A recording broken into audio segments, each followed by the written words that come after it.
누구나 다 종말의 시대를 종말의 시간을 살고 있다라고 생각이 됩니다. 오늘 읽은 하나님 말씀에서 예수님께서 종말의 시대에 우리가 어떻게 살아갈 것인지를 명확하게 말씀해 주고 계십니다. 이 예수님의 말씀을 들으면서 종말의 시대를 살아가야 하는 우리가 어떤 자세로 또 어떤 신앙인의 모습으로 견지해야 하는지 이 말씀을 통해서 답을 찾고 또 길을 찾아가기를 간절히 바랍니다. 예수님께서 제자들에게 말씀하셨습니다. 여기 이 성전, 헤롯 성전이 돌 하나도 돌 위에 남기지 않고 무너질 것이다 라고 말씀하셨습니다. 사람들은 충격에 빠집니다. 돌 하나도 돌 위에 남기지 않고 헤롯 성전이 무너지면 그때가 바로 종말이 아닌가, 우리는 어떻게 살아야 하는가, 사람들이 모두 두려움에 휩싸였습니다. 예수님께서 두려워하는 제자들에게 구체적으로 길을 알려주십니다. 우리는 예수님의 말씀을 듣기 전에 예수님께서 말씀하시는 종말이 과연 언제인가를 한번 명확히 짚고 넘어가야 합니다. 우리는 이 땅에 태어나서 어느 누구나 몇십 년의 인생을 살아가는데 길게 살아야 100년 남짓한 인생입니다. 100년도 살지 못하는 그 짧은 인생을 살면서 한 번도 경험해보지 못한 일을 매일같이 경험합니다. 지금이 아마 우리가 또 우리 이 나라 모든 국민들이 경험하고 있는, 전 세계가 경험하고 있는 코로나19 사태가 바로 그 가운데 하나입니다. 이런 한 번도 겪지 못한 일을 겪게 되면 우리 모두는 종말의 위기의식을 가집니다. 사람들은 말합니다. 말세라고. 그리고 종말이 가까이 왔다고 말합니다. 그런데 그런 말을 하는 우리는 조금 더 역사의 지평을 거시적으로 바라봐야 합니다. 역사를 조금 더 넓게 거시적으로 바라보면 이런 일보다 훨씬 더 위기였고 훨씬 더 어려웠던 일은 얼마든지 있었습니다. 한두 가지 예를 들어보겠습니다. 1918년, 1919년에 있었던 전 세계를 휩쓸었던 스페인 독감으로 전 세계인 가운데 5천만 명 이상이 사망했습니다. 제1차 세계대전의 사망자보다 3배가 넘는 그런 수치였습니다. 현재 코로나 사망자 수는 공식적으로 전 세계적으로 500만 명 정도 된다고 합니다. 그 당시에 살았던 사람들은 스페인 독감으로 내 가족이 죽고 또 친구가 죽고 사랑하는 사람이 죽어나갈 때 어떤 위기의식을 느꼈을까요? 이러다가 세상이 멸망하는 것 아닌가? 이러다가 정말 세상에 종말이 오는 것은 아닌가? 그들은 굉장히 무섭고 두려웠을 것입니다. 조금 더 거슬러 올라가 보면 14세기 유럽에 패스트가 창궐했을 때에 유럽 인구의 3분의 1, 약 2천만 명이 죽었다고 합니다. 우리는 그 당시의 공포와 두려움을 소설로, 글로 혹은 그림으로만 접할 수가 있습니다. 하지만 그 당시에 살았던 사람들이 경험했어야 했을 그 공포와 두려움, 이제 세상의 말세와 종말이 진실로 다가왔구나, 그런 두려움은 우리가 상상할 수 없는, 상상을 초월하는 것이었을 것입니다. 그럼에도 불구하고 여전히 우리는 지금 이 땅을 이렇게 살아가고 있습니다. 여기서 우리가 종말이라고 하는 것은 어떤 사건이나 한두 가지 사건으로 결정되는 것이 아님을 깨달아야 됩니다. 종말은 예수님의 말씀에 근거하고 있습니다. 예수님께서 부활하신 후에 승천하시면서 어떻게 말씀하셨습니까? 구름 타고 올라가시면서 너희가 지금 나를 본 그대로 내가 다시 올 것이다 말씀하셨습니다. 2000년 전에 일어났던 일입니다. 2000년 전 그 이후로 모든 사람들은 그때 이후로 지금까지 종말의 시간을 살고 있습니다. 예수님께서 언제 오실지 모르기 때문입니다. 주님께서 오늘 오실지 내일 오실지 아니면 1시간 후에 오실지 모르기 때문에 예수님께서 오시면 그때가 종말입니다. 스페인 독감, 패스트, 코로나19 이런 사건이 종말이 아니라 주님께서 오시는 그때가 종말입니다. 이 종말에 대한 인식과 의식을 분명히 하고, 그렇다면 종말의 시간을 살아가는 하나님의 백성들은 어떻게 살아야 되는 것인지 첫 번째 주님의 말씀입니다. 7절 말씀을 보시겠습니다. 난리와 난리의 소문을 들을 때에 두려워하지 말라. 이런 일이 있어야 하되 아직 끝은 아니니라. 난리와 난리의 소문을 들을 때에 두려워하지 말라. 이것이 예수님께서 말씀하신 종말을 살아가는 사람들이, 백성들이 기억해야 될 첫 번째입니다. 여러분들이 공포 영화를 보시면 공포 영화에는 크게 두 가지 종류가 있습니다. 하나는 공포물의 실체를 보여주는 것입니다. 귀신의 모습을 처음부터 보여주는 것이죠. 그런 영화가 무서운 영화입니까? 아니면 귀신의 모습은 끝까지 감추고 보여주지 않고 분위기나 느낌, 소리 그런 것으로 사람을 공포스럽게 하는 영화가 더 무섭습니까? 아마 대부분의 사람들은 후자가 더 무섭다고 말할 것입니다. 실체는 보여지지 않는데 귀로만, 느낌으로만 오감을 자극하는 그런 두려움이 더 무섭다고 말할 것입니다. 두려움의 실체는 없습니다. 다만 소문만 있을 뿐입니다. 그런데 그 소문이 사람들을 두렵게 합니다. 종말의 시기를 살아가는 많은 사람들이 경험하는 문제입니다. 북한에서 핵을 만들었습니다. 그들은 지금도 여전히 동쪽으로 미사일을 쏘고 있습니다. 발사합니다. 그런데 이 미사일을 발사하는 것을 보고 우리는 여러 가지 생각을 합니다. 저것이 지금 동해로 떨어져서 그렇지 남쪽으로 방향을 바꾸면 어느 지점에 어디에 떨어질 것인가, 얼마나 날아갈 것인가, 타켓은 어디인가. 북한의 미사일을 대응하는 정치권의 대응에 따라 국론이 분열됩니다. 아무렇지도 않게 대수롭지 않게 생각하는 사람들이 있는가 하면 심각하게 여기는 사람들도 있습니다. 국민들은 그 난리와 난리의 소문, 전쟁이 곧 일어날 것 같은 두려움 때문에 국론이 나뉘어지고 서로 물어뜯고 집어뜯고 싸웁니다. 아무것도 없는 현실 가운데도 소문이 나라를 힘겹게 어렵게 만들고 있습니다. 예수님 시절에는 어떤 소문이 있었을까요? 로마가 예수님 시절에 팔레스타인을 통치하고 있었습니다. 사람들은 이런 두려움에 사로잡혀 있었습니다. 지금은 비록 로마가 총독을 파견해서 우리를 다스리고 있지만 로마 본토에서 군대를 보낼 것이다. 그런 소문이 횡행하고 있었습니다. 정치인들은 이것을 적절하게 잘 이용했습니다. 너희들이 세금을 내지 않으면, 혹여 너희들이 반란이라도 폭동이라도 일으키면 로마에서 군대를 보낼 것이다. 그래서 한 사람도 남기지 않고 다 죽일 것이다. 쓸어버릴 것이다. 그런 소문이 사람들을 힘겹게 만들었습니다. 그 때문에 그들은 정치 권력과 종교 권력 앞에 무릎을 꿇고 순종할 수밖에 없었습니다. 정치 권력은 소문을 적절하게 사용했습니다. 이단 집단들도 이런 소문과 두려움을 잘 사용합니다. 아마 많은 분들이 기억하실 것입니다. 1992년 10월에 있었던 다미 선교회 사건을 이장림 목사라는 사람이 1992년 10월 28일에 예수님께서 이 땅에 재림한다고 말했습니다. 혹세무민했습니다. 많은 사람들이 자신의 재산을 팔아서 다 갖다 바쳤습니다. 그리고 흰 옷을 입고 산속에 들어갔습니다. 밤 12시에 예수님께서 재림하실 것이다.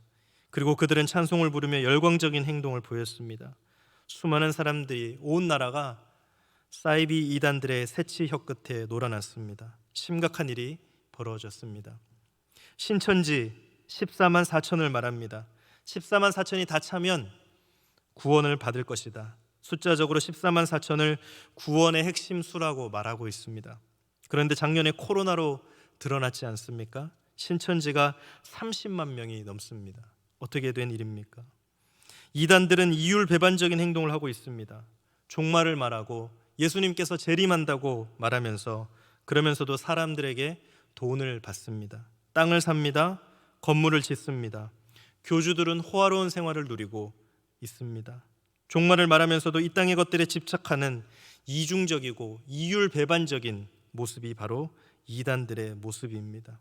사람들은 그런 소문과 소문 때문에 두려움에 휩싸여 살고 있습니다.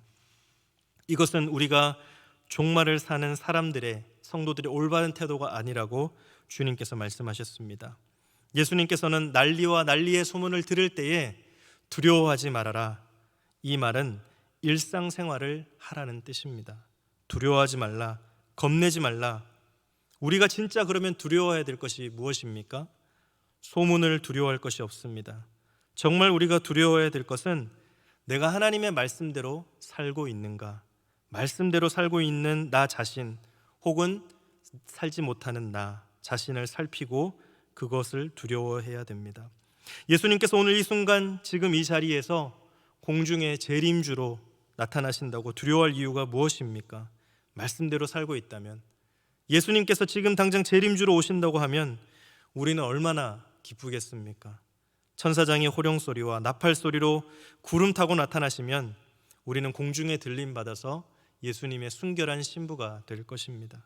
천국잔치에 참여할 것입니다. 이 땅에 땀이 흐르는 수고와 눈물의 고통과 가슴 아픈 모든 고통들을 이제는 다 쉬게 될 것입니다. 문제는 우리 자신입니다. 내가 정말 하나님의 말씀 위에 굳게 서 있는가? 예수님이 언제 오셔도 아멘 주 예수여 어서 오시옵소서, 예수님을 맞이할 수 있는 그런 영적인 준비가 되어 있는가? 난리와 난리의 소문을 두려워할 것이 아니라 내가 하나님의 말씀 앞에 진정으로 서 있는지 그것을 두려워해야 한다는 사실입니다. 역사적으로 내가 살아있을 때 종말이 오지 않으면 어떻습니까? 우리 코에서 호흡이 떠나가고 내가 한 줌 흙이 되고 영원히 하나님의 심판대 앞에 섰을 때에 이 땅에서 예수님을 잘 믿고 믿음 생활 잘했다면 우리는 조금도 두려워할 필요가 없습니다. 하나도 두려워할 필요가 없습니다. 소문도 죽음도 눈물도 아무것도 두려워할 필요가 없습니다. 그저 우리는 말씀과 믿음을 잘 지키며 살기만 하면 될 뿐입니다. 예수님께서 종말을 사는 자의 첫 번째 자세로 난리와 난리의 소문을 두려워하지 말라, 이 말씀을 꼭 기억하시기를 간절히 축복합니다. 두 번째입니다. 9절을 보십시오. 함께 읽겠습니다. 너희는 스스로 조심하라. 사람들이 너희를 공회의에 넘겨주겠고 너희를 회당에서 매질하겠으며 나로 말미암아 너희가 권력자들과 임금들 앞에 서리니 이는 그들에게 증거가 되려 함이라. 예수님께서 두 번째로 말씀하신 것은 너희는 스스로 조심하라. 여기 조심하라 라는 단어는 블레포라는 단어를 썼습니다. 살피다 라는 뜻입니다. 무엇을 살피라는 말씀일까요? 우리의 영혼을 살피라는 말씀입니다. 뜻입니다. 우리의 영혼을 누가 살펴줍니까? 여기 이 말씀에서 가장 중요한 단어는 스스로라는 단어입니다. 우리는 스스로 이 종말의 시간에 우리의 영혼을 보살피고 돌보고 살펴야 되는 사람들입니다. 가정에 부모님들이 있습니다. 어떤 부모가 좋은 부모입니까? 자녀들이 성장합니다. 20대가 되었습니다. 대학 뒷바라지를 해줍니다. 30대가 됩니다. 시집장가를 갑니다. 그때도 여전히 그들을 뒷바라지 해줍니다. 나이가 40이 되고 50이 되어도 여전히 자녀들의 그런 바람막이가 되어줍니다. 그러나 정말 훌륭한 부모, 좋은 부모는 적절한 시기에 자녀를 떠나보내는 그런 부모입니다. 이제 세상을 향하여 훨훨 날아가라. 부모의 날개 그늘 아래 있지 말고 이제는 스스로 판단하고 이제는 스스로 알아서 성장해서 건강하고 귀한 사회인이 되거라 하고 자녀들을 떠나보낼 수 있는 그런 부모가 훌륭한 부모입니다. 학교에서 학생들을 오랫동안 붙잡아 두지 않습니다. 정해진 시간이 되면 졸업시킵니다. 사회의 건강한 일원이 되도록 내보냅니다. 그래야 그 학생도 정상적인 학생이고 그 학교도 좋은 학교가 될 수 있습니다. 그런 기준으로 교회를 한번 바라보십시오. 어떤 교회가 좋은 교회입니까? 성도들의 일거수일투족을 다 체크하고 확인하고 삶의 자리자리까지 시시콜콜한 것까지 다 체크하고 간섭하는 교회, 그런 목회자, 정상적인 교회, 정상적인 목회자가 아닙니다. 어떤 직업을 선택해야 하는지, 누구랑 결혼해야 되는지, 내가 지금 땅을 팔아야 되는지 사야 되는지, 이사를 가야 하는지 머물러야 하는지, 이 모든 것은 지금까지 내가 믿음 생활한 나의 판단의 근거로 결정하는 것입니다. 교회는 최종 목적이 성도들을 자립신앙으로 세우는 것입니다. 그런 교회가 정상적인 교회입니다. 끝까지 의존하게 하고 끝까지 심리적으로 성도들을 억압하고 끌고 다니는 교회는 좋은 교회라고 할 수 없습니다. 그러므로 교회는 영적인 베이스 캠프가 되어야 합니다. 교회에서 하나님의 말씀을 잘 듣고 배우고 훈련받고 성장해서 삶의 현장에 나가서 처절하게 싸웁니다. 믿음의 투쟁을 합니다. 그러다가 깨지고 상처받고 병들고 다시 교회로 들어옵니다. 무엇이 잘못되었을까? 말씀으로 위로하고 싸매어주고 함께 다독입니다. 그리고 다시 길을 찾고 답을 찾고 다시 파송합니다. 매주일 그런 일이 반복되는 것이 교회입니다. 그런 영적인 베이스 캠프가 바로 교회입니다. 지금 한 번도 겪지 못한 코로나19 사태를 겪으면서 건강한 교회와 그렇지 못한 교회가 판가름 나고 있습니다. 평소에 성도들을 믿음으로 잘 양육하고 말씀으로 길러냈던 교회는 성도들이 흔들림이 없습니다. 자신이 살아가는 삶 현장에서 말씀을 스스로 묵상하고 어떻게 살아가야 하는지 하나님과 함께 긴밀한 영적 교제를 나누면서 올곧게 신앙생활을 그 길을 걸어가고 있습니다. 전혀 불안해하지 않습니다. 두려워하지 않습니다. 오히려 믿음이 먼저 선 성도가 믿음이 연약하고 어린 성도를 돌보아 줍니다. 정상적인 교회입니다. 참 좋은 교회입니다. 하나님께서 예수님을 통해서도 말씀하셨습니다. 요한복음 17장 17절 18절 말씀을 보시겠습니다. 함께 읽겠습니다. 그들을 진리로 거룩하게 하옵소서. 아버지의 말씀은 진리니이다. 아버지께서 나를 세상에 보내신 것 같이 나도 그들을 세상에 보내었고. 아멘. 우선 하나님께서 예수님을 이 세상에 보내셨습니다. 끝까지 데리고 있지 않았습니다. 예수님도 제자들을 3년간 훈련시킨 이후에 세상으로 보냅니다. 보낼 때 주님께서 주신 것이 두 가지입니다. 첫 번째는 진리의 말씀, 3년 동안 말씀을 먹였습니다. 제자들의 심령 속에 말씀이 한가득 들어 있습니다. 두 번째는 성령입니다. 성령과 말씀만 있으면 제자들은 예수님이 승천해서 하늘 보좌, 하나님 보좌 우편에 다스리고 계셔도 그들은 스스로 조심하고 스스로 살아갈 수 있는 능력을 가집니다. 그러므로 오늘 우리가 이 종말의 시간을 살아가면서 기억해야 될 것, 나는 자립신앙인인가? 나는 홀로 설 수 있는가?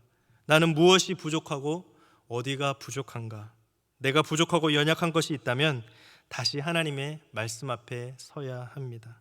말씀으로 나를 복종시키고 일으켜 세워서 홀로 서서 좌로 가야 할지 우로 가야 할지 좌우를 내가 결정하고 분별하고 하나님의 말씀을 근거로 주신 성령 받아서 이 험하고 악한 종말의 시간을 승리하며 나아가는 믿음의 백성들이 되시기를 간절히 축복합니다.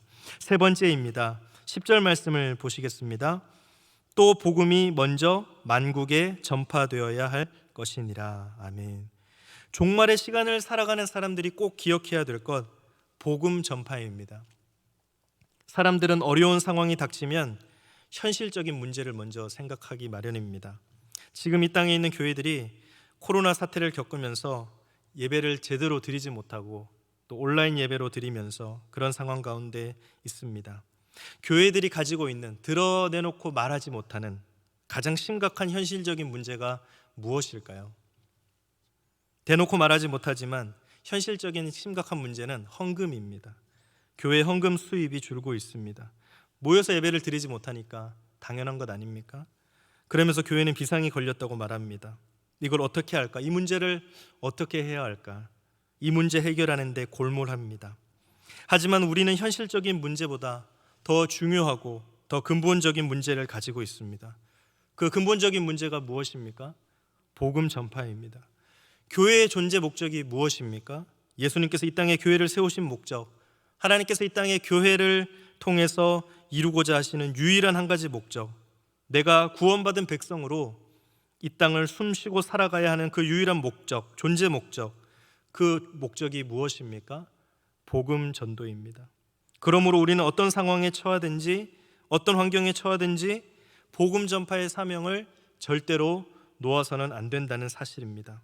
우리 예수님께서 유언과 같이 부탁하셨지 않습니까? 승천하시면서 제자들을 다 모아놓고 하셨던 말씀, 땅 끝까지 이르러 내 증인이 되라 라고 말씀하셨습니다. 환경이 할 만하면 하고 못할 만하면 하지 말라는 뜻이 아닙니다. 교회는, 우리 모든 성도들은 코로나 이전과 이후에 복음 전파의 방식을 고민해야 됩니다. 이 땅에 많은 사람들이 이번 사태를 겪으면서 교회에 대한 이유 없는 반감과 불편함을 가지고 있습니다. 이제 어떻게 전도해야 됩니까? 수많은 사람들에게 그리스도의 피 묻은 복음을 우리는 어떠한 방식으로 전해야 됩니까? 현실적 필요에 매여서, 헌금이 준다는 것 거기에 매여서 교회가 거기에 휘둘리며 살아가야 될 것이 아니라, 이럴 때일수록, 종말을 살아갈 때일수록 본질에 집중해야 됩니다. 그 본질은 다름 아닌 복음 전파입니다. 사도행전 8장 4절과 5절 말씀을 보겠습니다. 그 흩어진 사람들이 두루 다니며 복음의 말씀을 전할세 빌립이 사마리아 성에 내려가 그리스도를 백성에게 전파하니. 예루살렘 교회에 큰 핍박이 불어닥쳤습니다. 베드로가 한 번 설교하면 3,000명, 또 한 번 설교하면 5,000명 모였던 대형 교회에 핍박이 불어닥쳐서 사람들이 이리저리로 마구 흩어졌습니다. 스데반 집사님이 순교당하셨습니다. 그때 이후로 극심한 핍박이 몰아칩니다. 사람들은 흩어집니다. 각자 도생합니다. 살아남아야 되니까. 그런데 놀라운 사실은 그들이 흩어지면서 한 가지 붙잡았던 사실이 있는데, 흩어진 사람들이 복음을 전했다는 사실입니다. 평신도 빌립 집사님, 그분은 아무도 가지 않았던 사마리아 성으로 내려가서 복음을 전합니다. 전도합니다. 말씀을 증거했습니다. 이것이 초대교회의 성도들의 삶의 자세였습니다. 예수님께서 하셨던 말씀, 땅 끝까지 이르러 내 증인이 되라는 말씀, 그 말씀을 초대교회 성도들은 가슴에 지니고 있었습니다. 어떤 핍박과 어떤 어려움이 올지라도.